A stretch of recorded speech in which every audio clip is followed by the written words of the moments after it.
Keir Starmer stands accused of leaving Britain wide open. He scrapped our only deterrent. Look, the Rwanda scheme was dead and buried before it started. It's never been a deterrent, and I'm not prepared to continue with gimmicks that don't act as a deterrent. Then he wanted this guy to take over his repackaged Border Security Command. I will go with the Oxford University Dictionary definition of the word woke. I don't think that's the way it has been used or applied to me, but that definition is, are you alert to issues of racial and social justice? Yes, I am. And if that is the definition of woke, I'll wear it as a bumper sticker every day of the week. But that fell through. So where do we stand? Well, more than 1,000 illegal immigrants have already crossed the Channel since Labour took office. Starmer wants a closer relationship with the EU to sort this out. But now, Ursula von der Leyen has snubbed him. The EU leader has embarrassed Starmer by refusing to attend his EU-UK Reset Summit, which means that he'll be trying to form a relationship with Italy's Giorgia Meloni. Essentially, Keir Starmer put all his eggs in the basket of closer ties with the EU, and the EU has told him to swivel. Then we've got legal immigration. The latest figures show that England and Wales recorded the highest population growth for 75 years. That is almost entirely down to mass immigration.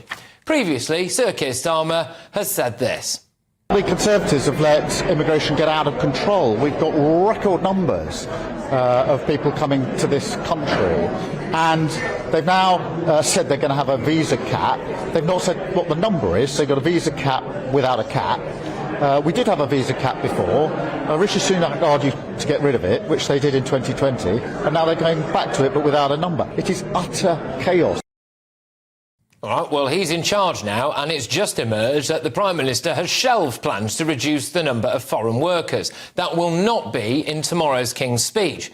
As of right now, Labour and the Prime Minister are keeping its people firmly in the dark when it comes to their plans to reduce both legal and illegal immigration. I think it's high time we got some answers. Let's get the thoughts of my panel tonight. It's columnist and broadcaster Esther Krakow. We've also got senior political correspondent at the Daily Express, Christian Cowgie, and we've got author and broadcaster Amy Nicole Turner. Christian, I'll start with you, just on the political front of this, really. I mean, Keir Starmer appears to have now been left wide open when it comes to both legal and illegal immigration. I mean, the EU have essentially just told him to swivel, haven't they? Yes, and we essentially knew that they would, right? That actually, one of the things Rishi Sunak was very proud of was having reset relations with the EU, and we saw that with the Windsor Framework, and we saw it to an extent with Macron in France. We knew that in order to get any changes in Europe, we would have to give something away, and the Tories tried warning about this, that a similar migrant swap deal in other circumstances then might require us to take many tens of thousands of migrants. And the problem, I'm afraid, is that Keir Starmer has completely coasted on immigration throughout the election. Labour has been totally complacent and not just kidded the electorates. I don't necessarily think they have bought it, but they've kidded themselves into a situation where, oh, well, we can solve this by simply not being the Tories and by being sensible and grown up and diligent on the issues. And that is not going to cut it. You're right, we've already got rid of Rwanda. There's nothing yet in its place. Yvette Cooper's big idea is some command task force that, as far as I'm aware, already exists absolutely as Labour intends in the Home Office. It hasn't quite worked. They wanted to give the top job to some guy who's already turned them down because they're not going to fix the issue. And at the end of the day here, what has happened is there's been a global and irreversible shift in legal immigration, fuelled by record cheap flights and advertising on things like TikTok by people smugglers. You can't put the toothpaste back in the tube. That's changed. And I think Labour are living in some dream world where being grown-up politicians, they get back to the sort of 2000s level of immigration. Well, this is it. And just sticking with the illegal side of it, Esther, for now. So he obviously wanted Ursula von der Leyen at this big EU EU-UK Reset Summit. She's now not going to be there. We've got testing her. Yeah, we've got Giorgia Meloni, who, as far as I can tell, stands for everything that Keir Starmer hates. Yeah. So he could now be relying on Giorgia Meloni saying, you know what, we're a big entry point into the EU and therefore into Britain.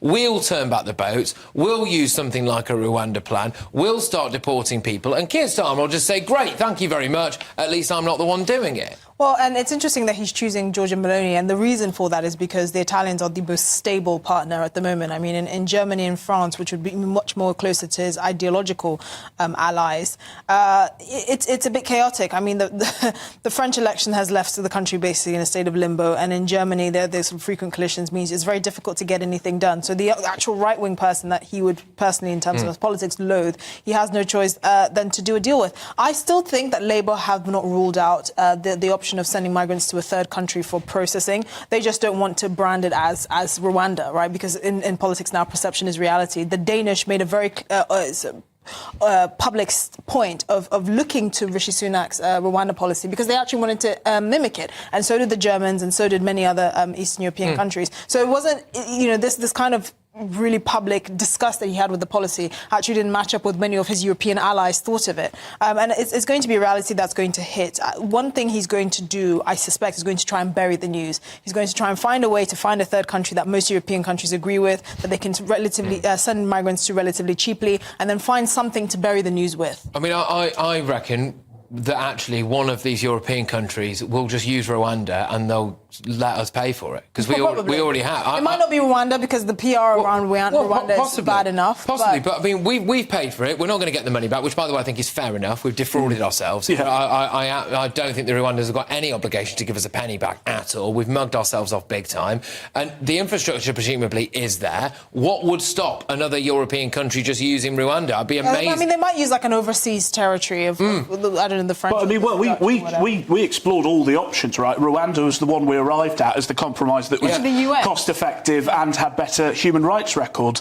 But I think what's relatively likely is, you've got France, right, who take a much more sensible approach to international human rights treaties, which is they stay as members and they ignore all the rulings. And I think someone like that will break first. They'll get migrants to Rwanda, and then Keir Starmer can say, OK, well, if they're doing it, it softens the blow when we're doing it and we're not being controversial anymore. On the legal stuff as well, though, Amy, I mean, this is another quite squiffy area. The King's speech tomorrow, as we understand it, all the indications suggest there's going to be nothing on reducing the number of foreign workers in that at all. This is the kind of thing that Keir Starmer said he would be actually quite strong on, getting that migration under control. They don't appear to be putting anything in that. They're kicking the can down the road there. I mean, that's not great, is it, as a start? I think it's because at present, if they were to put that in the King's speech, industries would literally collapse. The healthcare industry, for example, would be nothing. We're not ready to reduce foreign labour. They have stuck with a commitment to this whole new skills plan.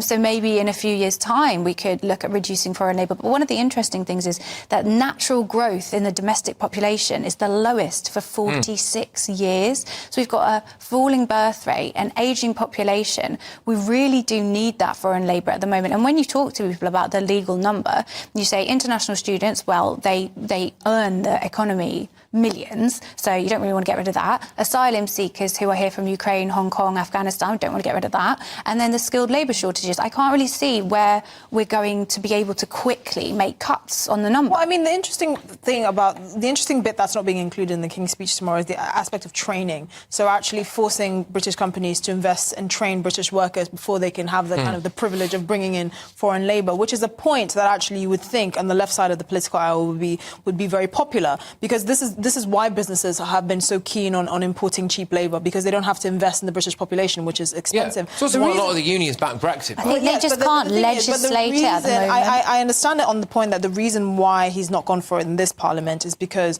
there are questions around whether there's actually training courses available. So, for instance, if you put that sort of burden on businesses to say, OK, you can import foreign labour, but you have to train British businesses, are there courses to train them? I get that, but that's not. But he didn't seem to have that same quibble when it came to releasing prisoners early. All right, we'll get them out of prisons. That'll be fine. OK, well, where are the rehabilitation? Down the road. Yeah, we'll just kick that. Where are the rehabilitation courses? Where are the back-to-work courses there? There wasn't the same urgency when it came to getting those set up. But I just think, Christian, when it comes to both legal and illegal immigration and reducing both of those things.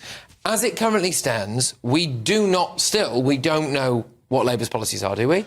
No, but we didn't know during the election either, did we, really? And what I'm astonished at, and I said it was complacent with the small boats, this is just as complacent. I'm really amazed, right, that I thought Labour's immigration policy was essentially going to be, look, Rishi Sunak, or not actually Rishi, I'd say Boris and Liz Truss messed up on immigration. The rates spiked. Rishi and James Cleverly and some of the other Home Secretaries we've had are set to bring immigration down. And when we get the figures later this year, they're going to be down by at least a third, if not approaching 50%. And I thought Labour's policy was going to be, well, we'll take credit for that, and then we'll bank that and stay at that level throughout the Parliament. So when it comes to the next election, even though we've not done anything, we can say immigration's fallen. What I'm astonished at is they're now not even taking that.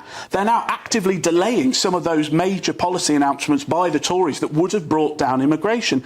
And as for the argument the economy can't cope, I'm sorry, we had a very good economy in 2015 when we had net immigration 250,000, below 300,000. And now I'm being told that these big businesses would collapse if immigration went back down to that level. I'm sorry, they are addicted to cheap migrant labour, and the only way to do it is sobriety. They've got to come off it. I think that portraying the illegal immigration side as a massive crisis is slightly misleading. It makes up for 5% of the figure, and we take 1% of the world's asylum seekers. I think it was 45,000 people last year. In the form of our asylum system, which is broken. 90% of asylum seekers that are accepted into this country go to only five major cities across the UK. The asylum system is broken, it's overburdened. We're bringing people over and offering them a substandard life. It's not just about cutting the numbers because we can't afford it. It's also because the people that are being invited into this country are getting a substandard level of quality of life, and that's just not good enough. Well, currently they're not even being offered any quality of life because they're just stagnating whilst waiting to be processed. Some of them are in five-star hotels. It's a pretty good quality. I think 3 people to a room in a technically 5-star hotel is not a 5-star hotel. Well, look,